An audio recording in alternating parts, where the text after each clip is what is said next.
Hey, it's Jack. Thursday. Now, yesterday I told you all about Izzy. Dude passed out. He bought calls. They didn't work out. He lost more than he can afford to lose. He fainted.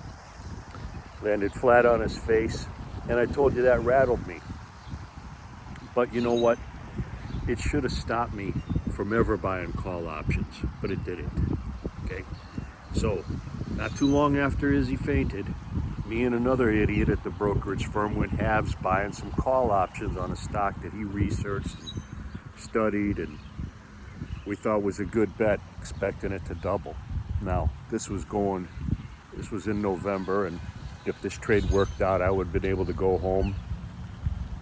Gary, Indiana, big shot, 23 years old, just coming off Wall Street, big time, big stockbroker, making all this money in my pocket.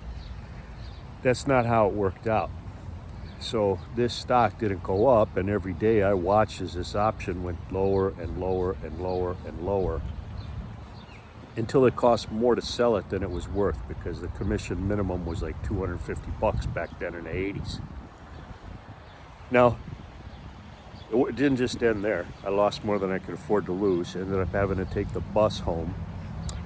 Planning on going home, being a big shot stockbroker, and got back home broke as a church mouse. I was so broke, I couldn't even pay attention.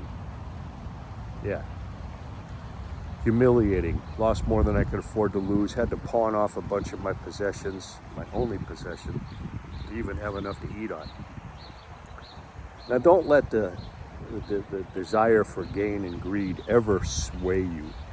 Never, ever trade more than you can afford to lose. And it's a common thing, but just resist.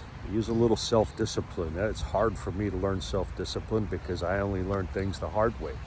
I got my nose broken in boxing, and the only way I stopped that was to keep my hand up. I got to learn it the hardest way. So that included me losing my own money in options, more than I can afford to lose. So let me be your bad example. Okay, just never do it. Just say to yourself, I will never invest more than I can afford to lose. All right? That's what Izzy did. You'd think I would have been smart enough to never do that, but I wasn't. I was a greedy bastard too at one point in my life, and I paid the price. Humiliated. That's what I got in addition to losing it all. Don't be that guy. Stay tuned.